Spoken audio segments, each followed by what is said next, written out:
And welcome back students to Shiksha Science Academy. Today we are going to start a new topic of electrostatic chapter, and the topic is electric potential. Okay. In the previous section of this lecture we have studied about the electric potential due to a point charge. Today we will start the electric potential due to a dipole.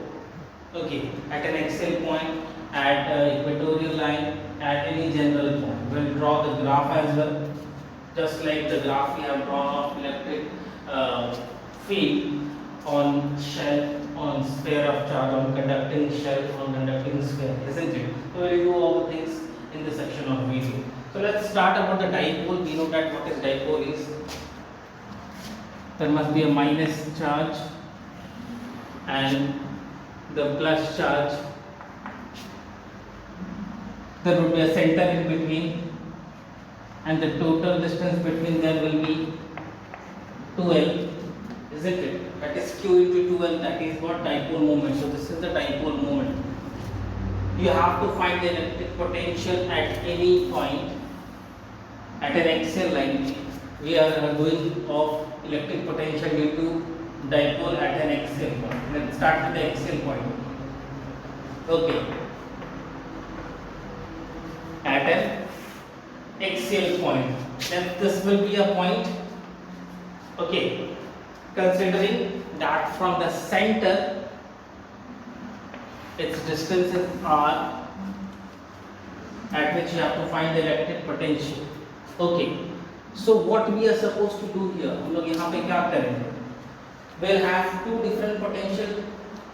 One is due to this positive charge and one is due to this negative charge. And what we'll do, we'll add up both the electric potential. Adding is very easy. Add करना काफी आसान है because electric potential is a what? Scalar quantity. It is a what? Scalar quantity. If it is a scalar quantity, then the addition can be done easily. So let's do the addition. V is equal to what? V1 plus V2. Okay. Now let's do it. First V1, the value will be how much? Due to this minus 4 pi epsilon, isn't it? And r square, instead of this r square, what you will put? Sorry, in r. R square is for the electric field. Here for potential you will have r. And what will be the value of r over here? If this distance is 12, then this is what? L, and this is what? Also L. For this the value will be, for negative charge the value will be what? R plus L, and for this you will have Q upon 4 pi epsilon R minus L. What you will be taken as common? Q will be taken as common, isn't it? When Q will be taken as common, along with that anything else will be taken as common. This 4 pi epsilon naught will be taken as common. So inside what you will get? This, and the other one is 1 upon R minus L. That only you will get. Okay. So let's do it directly. You will get this and you will get this. This will get cancelled with this. You will get R minus L. This will get cancelled with this. You will get R plus L. Isn't it? The whole you will get this one. Okay. Now what? What value you will get over here? First minus over here because of this minus. So this minus you will get, so minus 2L you will get minus 12. So V is equal to Q into 12 4 pi epsilon R plus L means A plus B and A minus B. That will become R square minus L square. R square minus L square.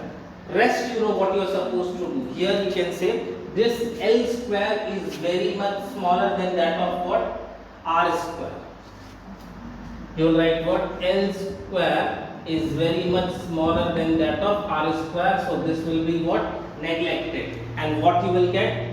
Q into 2L. That is what? Dipole moment. Q into 2L को हम लोग क्या लिखते हैं? Dipole moment. So you will write what? P 4 pi epsilon R square, because this will be what? Get cancelled. So what does, so this is the value that we have got. ये value आपको यहाँ पे मिलेंगे. Clear है? कोई दिक्कत यहाँ तक? I guess नहीं. ठीक है. Now the next question is for the electric potential due to dipole on an equatorial point. Equatorial point के लिए हम लोग करेंगे. ठीक है. Don't pause the video. Let's do it here only. If you have understood this, then I'll try to make you understand into this only. Well, equatorial point.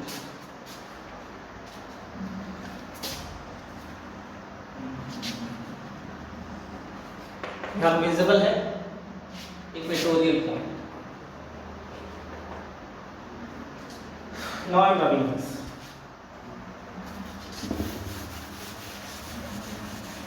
So axial point के लिए आप लोगों को मिल गया V is equal to P upon 4 pi epsilon R square.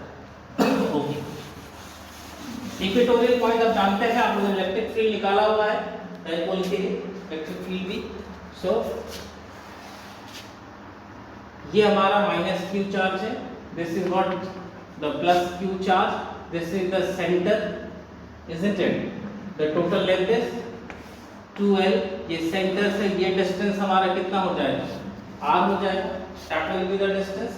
ठीक है. Now the next, if this is R, if this is R, then this is how much? This is what? L. This is R. Then this will become R square plus L square. Similarly, that value will be how much? R square plus L square. R square plus L square. ऐसा हम लोगों ने पहले भी किया है, तो it's not a big deal. Now, electric field के लिए you can write this that 1 upon 4 pi epsilon Q upon R square की जगह root over R square plus L square है. लेकिन let me tell you one thing, that the electric field at the center is not zero. That you know. कैसे? अगर मान लेते हैं यहाँ पे नेगेटिव चार्ज है, यहाँ पे पॉजिटिव चार्ज है, और यहाँ पे कोई पॉजिटिव चार्ज लेकर आते हैं, तो ये इसको रिपेल करेगा इस डायरेक्शन. ये अगर नेगेटिव है और ये पॉजिटिव है, तो ये इसको अट्रैक्ट करेगा इस डायरेक्शन में. दोनों का एडिशन होगा इस डायरेक्शन में, बिकॉज P इस डायरेक्शन में है तो इसका ऑपोजिट डायरेक्शन में होता है. Understood? So this is quite done. इसके सेंटर पे in between the dipole moment electric field is there. ये क्लियर पता चल रहा है, electric field is there. But when we talk about the potential difference on the center of the dipole, there is no potential difference. So उसका potential difference कितना हो जाएगा? Zero. So the potential difference at the equator is zero. V is equal to zero at the equator. Understood? So what you will write? V at, this is for axial line, okay, and V equatorial value is 0. Clear है? Don't be get confused कि आपको electric field से इसको निकालना है. ठीक है? The reason is quite given over here. कुछ समझ में आ गया? Okay. Now you can pause the video because on the next section we'll start the electric field due to at any general potential difference at any general point. Pause the video. Okay, electric potential at any general point. So let's draw any dipole over here first. This is minus Q to plus Q. This is the center. This is the total distance, that is what? 2L. You have to find any general point, neither in this point, neither in this point. That is the axial and this is equatorial. This point. So this is any general. Okay, means this is the dipole. This is the dipole over here, and this is any position vector P, making an angle theta. Okay, let's join this two.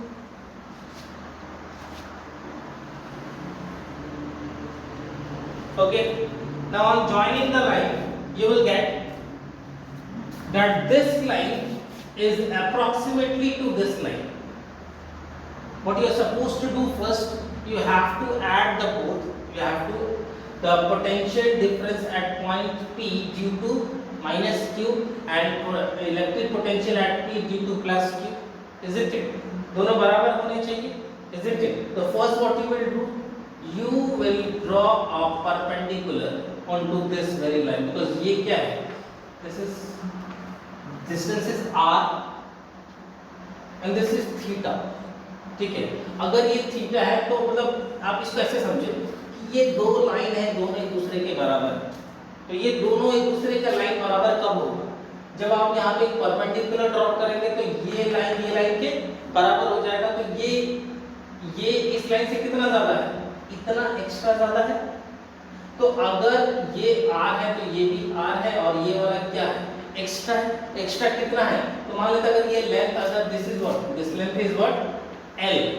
तो अगर ये length, if this length is L, ये नीचे वाला length अगर L है, ये theta है, तो थीटा जो से लगने वाला लाइन को हम लोग क्या बोलते हैं? cos theta. ये हम लोगों ने वेक्टर में पढ़ा है. और ये परपेंडिकुलर क्या होता है? sin थीटा हो जाता है. तो ये तो परपेंडिकुलर से मतलब नहीं है. तो ये लाइन कितना हो गया? अगर ये L है तो ये लाइन कितना हो गया? L cos theta. It becomes what? L cos theta. Simple है. तो आपको क्या करना है? ये मेरा कितना हो गया? That is what? R minus L cos theta. That has become how much? R minus L cos theta. Which one? This. This becomes R minus L cos theta. because वो तो उतना ही एक्स्ट्रा है ना. सिमिलरली ये इसको आप क्या करेंगे? प्रोड्यूस करेंगे पीछे की ओर. And you will add this. Clear? If this is theta, this is also theta. If this is theta, this is L, and this is what? L cos theta again. तो ये कितना ज्यादा है? ये इस पे R plus L cos theta ज्यादा है, because वो कम है तो R minus L cos theta, और ये ज्यादा है कितना? L cos theta. देख लो ये ज्यादा है कितना? L cos theta. तो that what it did, ये कितना एक्स्ट्रा है? R plus S cos theta.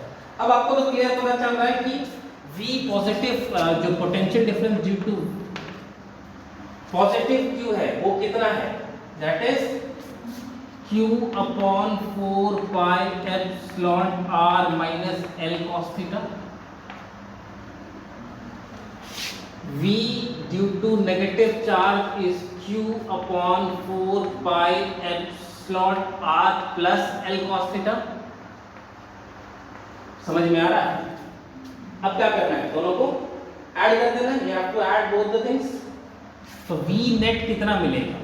V net you will get V 4 pi epsilon R minus L cos theta minus Q upon 4 pi epsilon R plus L cos theta. Clear है? कोई दिक्कत तो नहीं आता? I guess not. Common तो आपको समझ में आ रहा है कि क्या निकलेगा? Q upon 4 pi epsilon not क्या हो जाएगा? बाहर आ जाएगा. अंदर क्या रह जाएगा? पहले बाहर निकल लेते हैं.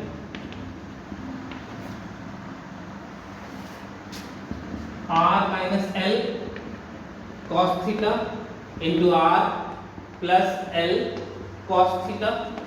क्लियर है? ये इसके साथ कैंसिल हो जाएगा तो ये यहाँ पहुंचेगा. You will get R plus L cos theta minus ये इसके साथ कैंसिल, क्या बचेगा? R minus L cos theta. Clear है? समझ में आ रहा है what I am writing? अच्छा, हर जगह ब्रैकेट पुट कर दिए. ये इसके साथ होगा. ठीक है? Don't get confused with this.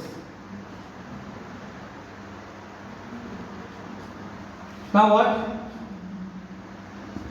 V net Q upon 4 pi epsilon. Clear? क्या पता चल रहा है कि ये माइनस माइनस हो जाएगा, R कैंसिल हो जाएगा, बचेगा क्या? 2L cos theta. Simple. you will get what? 2L cos theta. 2L cos theta नीचे as it is R minus L cos theta r plus L cos theta, और इन दोनों को स्क्वायर करेंगे तो क्या मिलेगा, a प्लस बी और a minus B वाला मिलेगा, सिंपल है वही। तो इसको ओवरऑल आप क्या लिख सकते हैं, R square minus what you will write, R square minus L square, R square minus L square cos square theta, where R square quite greater than what L square, so it can be neglected, so you will get what, q into 2L cos theta by 4 pi epsilon naught r square. So what value you will get, V net, q into 2L क्या होता है, dipole moment, that is what, P, so you will get what, P cos theta by 4 pi epsilon r square. ठीक है, so you have got three different things, that V axial, the value that you will get is P upon 4 pi epsilon r square, isn't it? ये कहाँ पे, axial पे मिलेगा। उसके बाद अगर V इक्वेटोरियल पे जाएंगे तो आपका कितना वैल्यू मिलेगा, 0। अगर आप वैसे ही V निकालेंगे, अगर किसी भी जनरल पॉइंट पर आपको वैल्यू कितना मिलेगा, P cos theta 4 pi epsilon r square। Clear है, कोई दिक्कत यहाँ तक नहीं, I guess. If no then pause the video and note it down. Okay, let's start. Potential at a point due to charge on a conducting shell. Shell और sphere के बीच का डिफरेंस तो आप लोगों को हम बताए थे पहले, आप जानते भी हैं। शेल मतलब क्या है, kind of hollow cylinder, conducting shell होता है जो अंदर से क्या होगा, हॉलो होगा। स्फीयर क्या होगा, जो उसमें पूरी तरीके से चार्जेस अंदर में क्या होगा, फुलफिल्ड होंगे, भरे होंगे, वो हॉलो नहीं होगा। चलो तो लेट्स ड्रॉ एक कंडक्टिंग शेल को ड्रॉ करते हैं, और कंडक्टिंग शेल के आउटसाइड पे क्या होते हैं, पॉजिटिव चार्जेस स्टे करते हैं। ये आपको पहले से पता है, इलेक्ट्रिक फील्ड में आप लोग जब कंडक्टिंग शेल में रखेंगे तब आपको पता है। ये इसका सेंटर है, दिस इज रेडियस r। वही दूर किसी एक पॉइंट P पे आपको क्या निकालना है, इसका electric potential, you have to find it, ठीक है। Suppose this distance is what, how much, r। तो आपको भी सिंपल जैसे इलेक्ट्रिक फील्ड का निकाला था, 3 डिफरेंट केसेस में, आपको 3 डिफरेंट केसेस निकालने हैं। पहला आपको निकालना है outside the shell, so let's do it outside the shell. Case 1, when P is outside,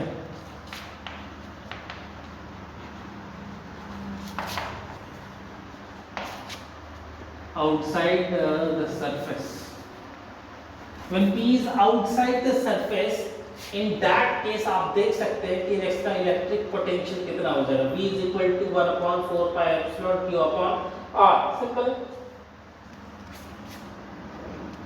VO समझ में आ जाएगा, V outside is Q upon 4 pi epsilon Q upon what, अच्छा Q upon R, या ठीक है। कहने का मतलब है कि रेडियस जैसे जैसे डिक्रीज करेगा पोटेंशियल डिफरेंस वैसे इंक्रीज करेगा, दैट्स लो, ठीक है। रेडियस बड़ा होगा पोटेंशियल डिफरेंस कम होगा। कहने का मतलब है कि ये स्प्रिंग की तरह है, जितना आप इसको दबाएंगे, जितना क्लोज आते जाएंगे उतना पोटेंशियल डिफरेंस बढ़ते जाएगा, तो दूर रहेगा तो कम रहेगा, वही इनवर्सली प्रोपोर्शनल है। Here it is what, inversely proportional. Second case, when P is on the surface, when P is on the surface, तो उस केस में आपका R किसके बराबर हो जाएगा, इस R के बराबर हो जाएगा। तो आपका V सरफेस पे क्या कितना हो जाएगा, R के बराबर है ना, तो कैपिटल R हो जाएगा। कोई दिक्कत यहाँ पे नहीं। Third case, when P is inside the surface, इसको ध्यान से समझना। When P is inside the surface, तब आपका जो रेडियस हो जाएगा वो क्या हो जाएगा, डिक्रीज कर जाएगा। मतलब ये r बड़ा हो जाएगा, मतलब अब ये यहाँ नहीं है, ये कहाँ अंदर आ गया, तो ये बड़ा होगा इस r के कंपेयर में। अगर ऐसा होगा तो उनमें और कुछ केसेस को हम लोग देख लेते हैं, दैट कि कंडक्टिंग शेल के अंदर आपका जो इलेक्ट्रिक फील्ड होता है वो क्या हो जाता है, we know that inside the conducting shell E is what, 0। ठीक है, E के लिए हमको एक और फॉर्मूला आता है, E is equal to minus dV by dr। ठीक है, अब जरा एक चीज को ध्यान दें, तो dV इज इक्वल टू क्या हो जाएगा, E dr, और E का वैल्यू कितना है, 0। So you will get dV is equal to dr into 0, तो dV कितना हो गया, 0। मतलब आप बोलेंगे कि पोटेंशियल डिफरेंस क्या है, 0। नहीं भाई, पोटेंशियल 0 थोड़ी होता है, पोटेंशियल 0 नहीं होता है। आप समझिए आप क्या कहना चाह रहे हैं, पोटेंशियल 0 नहीं होता। इसका मतलब हम ये कहना चाह रहे हैं कि dV आपका 0 है, मतलब dV मतलब चेंज इन पोटेंशियल। तो आपका जो पोटेंशियल यहाँ पे 60 था वो अंदर आने पे 60 है, तो 60 माइनस 60 कितना होगा, 0। मतलब चेंज कितना होगा, 0। मतलब पोटेंशियल 60 का 60 रह गया। अगर 60 वोल्ट है या 100 वोल्ट है तो अंदर जाने के बाद कितना हुआ, 100 ही रहा, 0 नहीं हुआ। तो वो क्या हुआ, चेंज क्या हुआ, 0। अब समझ में आ रहा है कि क्या क्या हो रहा है कि dV remains what, constant, potential difference remains constant, it is not what, changing। so इस बात को लिख लेंगे that dV by dr is equal to what, 0 means what, potential difference is constant,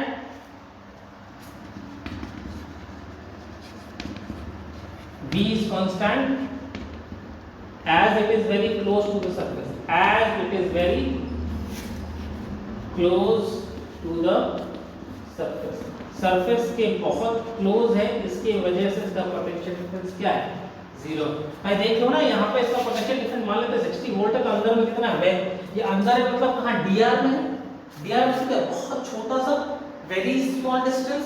तो वेरी स्मॉल डिस्टेंस का प्रयोग क्या मानेंगे, नेग्लिजिबल मानेंगे। तो नेग्लिजिबल मानेंगे तो वहाँ पे पोटेंशियल डिफरेंस कितना होगा, 60 वोल्ट है, तो 60 वोल्ट ही रहेगा, there is no change. So you can write it as constant. इस बात को ध्यान रखिएगा, पोटेंशियल डिफरेंस 0 नहीं है। 0 का मतलब इट इज व्हाट, कांस्टेंट, वो चेंज नहीं हो रहा। अंडरस्टूड, कहानी समझ में आ गया। चलिए, तो सरफेस पे आपको पता चल गया कितना है, दिस इज सरफेस, और यहाँ पे आपका केस 3 पे जो वैल्यू है वो पूरी तरीके से क्या होगा, डिक्रीज कर रहा है। ठीक है, now let's write a graph of this. एक ग्राफ इसका हम लोग बनाने की कोशिश करते हैं। चलिए, क्लियर है? जैसा हम लोगों ने इलेक्ट्रिक फील्ड का बनाया था, इसका भी वैसा ही कुछ बनाएंगे। इधर will take distance, here will take potential difference. ये हमारा this is inside, that is what, outside, outside, inside, और ये क्या है, एट द सरफेस। ठीक है, अब एट द सरफेस हम लोग चलते हैं। सबसे पहला आप देखिए, जब आउटसाइड था तो रेडियस डिक्रीज हो रहा था, डिस्टेंस डिक्रीज हो रहा था, तो पोटेंशियल डिफरेंस क्या हो रहा था, बढ़ रहा था। तो आउटसाइड पे उसका ग्राफ कैसा बनेगा, ऐसा, इनवर्सली है ना, V is what, inversely proportional to R। Surface पे ये क्या है, R is equal to R means what, maximum. और यही चीज मेंटेन रह गया कहां तक, आउटसाइड तक, because there is no change। Understood? तो ये स्फीयर के क्लियर है, it remain the same because inside से लेकर सरफेस तक उसमें कोई भी चेंजेस नहीं हो, लेकिन जैसे बाहर आना शुरू हो वो धीरे धीरे क्या करते हैं, डिक्रीज करते हैं। तो ये ग्राफ को समझना है, और ग्राफ कब समझेंगे, आपको एक्सप्रेशन क्लियर हो जाएगा। अंडरस्टूड? तो चलिए pause the video and note it down. After that we will do the potential at a point due to charge on a conducting sphere. Okay. So pause the video. Okay, the last topic for today's session is potential at a point due to charge on a conducting sphere. Conducting sphere आपको समझ में आ रहा है?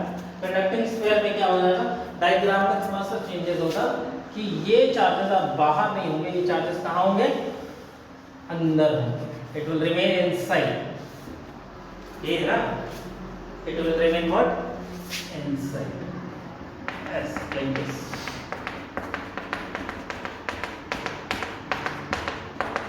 भरे पड़े रहेंगे और इसको हम लोग क्या बोलते हैं? Charge density. This is called what? Charge density rho. फिर चलिए, तो इसके भी अलग अलग केसेस के बारे में बात करेंगे. This is what radius R, this is what at any point P, this is what the distance R. Here the first case when p is outside the surface, when p is outside the surface, so v is equal to cqr लिख सकते हैं क्या? cq constant है 1/4 pi epsilon, q/4 pi epsilon. 1/4 pi epsilon क्या है? Constant है, तो उस कांस्टेंट की जगह क्या लिख सकते हैं? c लिख सकते हैं. तो ये क्या फॉलो कर रहा है? वही जो उससे पहले फॉलो कर रहा था. केस 2, उसमें भी कोई चेंजेस हमको लगता है कि नहीं आएगा. when p is on the surface, when p is on the surface, इस केस में क्या था? ये इस केस में क्या हो जाएगा? ये so you will get what? cq by capital R. Simple है. थर्ड केस में चलते हैं और इसको समझते हैं. when p is inside, when p is inside the surface, inside the surface हो गया, मतलब अब आपका ये केस है,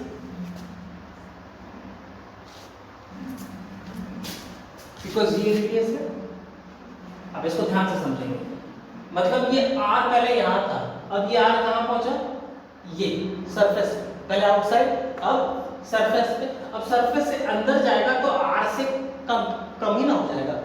तो यहाँ पे जो इसको चार्ज मिल रहा था r, इसको मिला के r 2r. तो अब यहाँ चलते हैं कि अगर ये सेंटर पे पहुंचता है तो इसको कितना मिलता है? r 2r 3. या फिर ऐसे कहें 1 2 3, यहाँ पे टोटल r. इस r को देखिए, ये मान लेते हैं कि मैग्नीट्यूड इस r का कितना है? यहाँ से 1 2 3 4 5 और इसी के अराउंड सर्कल बना है. तो 1 2 3 4 5 और तो 5 is equal to what? r. तो ये 1 2 3 r. समझ में आ रहा है? तो v क्या कर जाएगा? डिक्रीज कर जाएगा. Sorry, v will go on increasing. V will go on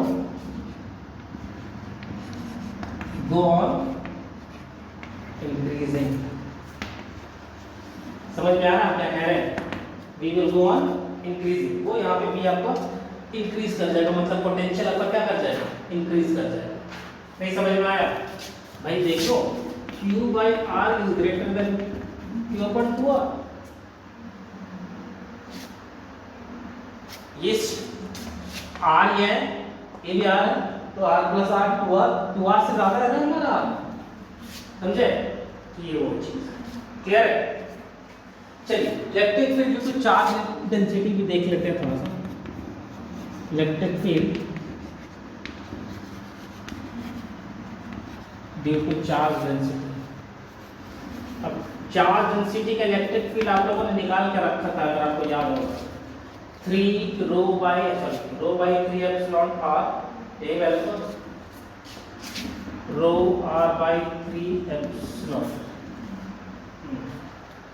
ये वैल्यू ठीक है. E is equal to rho r 3 epsilon. E के लिए के जगह पे क्या लिख सकते हैं? dv by dr लिख सकते हैं ना. Instead of E we can write what? Minus dv by dr. So dv by dr is equal to rho R 3 epsilon, so dv is equal to rho R dr 3 epsilon. तो ये potential कितना का है, छोटा point का है। तो आप अगर इसको पूरा फुल v निकालना चाहते हैं तो दोनों तरफ क्या कर देंगे, इंटीग्रेट कर देंगे, और आपको जो वैल्यू बाहर निकल सकते हैं वो निकाल देंगे। क्या बाहर निकल जाएगा, रो बाहर निकल जाएगा, 3 एप्सिलॉन बाहर निकल जाएगा, r dr आ जाएगा। तो r dr का वैल्यू कितना आ जाएगा, r square by 2, you get rho by 3 epsilon बाहर आ जाएगा और you will get r square. Clear है। अब इसका ग्राफ को देखिए, बहुत इंटरेस्टिंग ग्राफ है। सबसे पहले तो ये माइनस साइन भूले, ठीक है। v is directly proportional to r square, ये इंक्रीज कर रहा है, ठीक है। और ये कैसा ये डायरेक्टली प्रोपोर्शनल है, ठीक है। तो इसका अगर ग्राफ को ड्रॉ करेंगे, if you draw the graph, ये पॉइंट हमारा सरफेस पे है, ये पॉइंट हमारा आउटसाइड है, ये पॉइंट हमारा इनसाइड है। तो सबसे पहले शुरुआत करेंगे कहां से,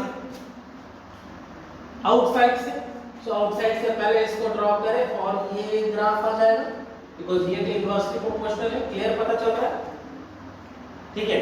और ये पॉइंट ये है r is equal to r, और ये क्या कर रहा है, इंक्रीज कर रहा है। तो क्या इस इंक्रीजिंग ग्राफ को हम ऐसा बना दें सीधा, या ऐसा ही बना दें, कर नहीं बना सकते, ध्यान दें। ये और ये मैक्सिमम मिनिमम मैंने आपको पढ़ाया था। तो अगर y is directly proportional to x square, तो जो ग्राफ आएगा वो ग्राफ कैसा होता है, पैराबोला आता है भाई। तो ग्राफ कैसा आएगा, पैराबोलिक ग्राफ आएगा। समझ में आ रहा है। तो ये इन चीजों को आपको देखकर चलना पड़ेगा, ठीक है। सो v, therefore v decreases along r. Let's write that v decreases along r, and where it is maximum, it is maximum at r. Therefore it is maximum at the center. Center पे क्या है, maximum है, maximum at the center. अभी तक आप लोगों ने जो ग्राफ बनाया है, जितने भी ग्राफ बनाए हैं, उनमें से किसका ग्राफ आप लोगों ने बनाया है। We have drawn the graph of ER graph shell के लिए, ER ग्राफ स्फीयर के लिए, VR ग्राफ शेल के लिए, VR ग्राफ स्फीयर के लिए। ER, अच्छा चलो इसको हम लोग देख ही लेते हैं ताकि आप लोग इसको याद हो जाए। यहाँ पे कर लेते हैं, यहाँ तक हम लिखिए, तो क्लियर हो जाएगा कि हम लोगों ने क्या सीखा है इलेक्ट्रिक फील्ड का और इलेक्ट्रिक पोटेंशियल का। On the next video we will do what, next video में हम लोग करेंगे इलेक्ट्रिक पोटेंशियल एनर्जी और इक्विपोटेंशियल सरफेस के बारे में बात करेंगे। ओके, उसके बाद हम लोग कैपेसिटर की तरफ बढ़ते हैं।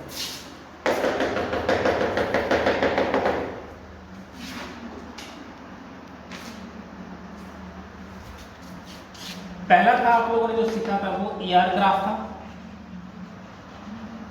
फॉर शेल, ठीक है। फिर जो आपने पढ़ा वो ER ग्राफ फॉर स्फीयर पढ़ा, ठीक है। फिर जो आपने पढ़ा वो VR ग्राफ, जो अभी पढ़ा आप लोगों ने, फॉर शेल। और अभी जस्ट जो हम लोगों ने किया वो VR graph for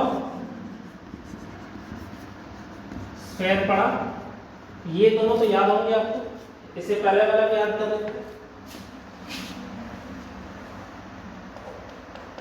ER graph, ये इनसाइड या आउटसाइड, ये वैल्यू आपको मिला था, ठीक है। स्फीयर वाला जो आपको वैल्यू मिला था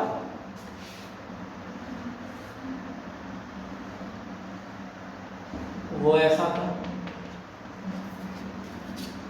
ठीक है। VR ग्राफ अभी जो आप लोगों ने देखा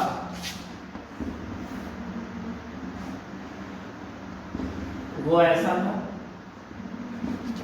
और अभी जो आप लोगों ने जस्ट देखा वो आपको क्लियर दिख रहा है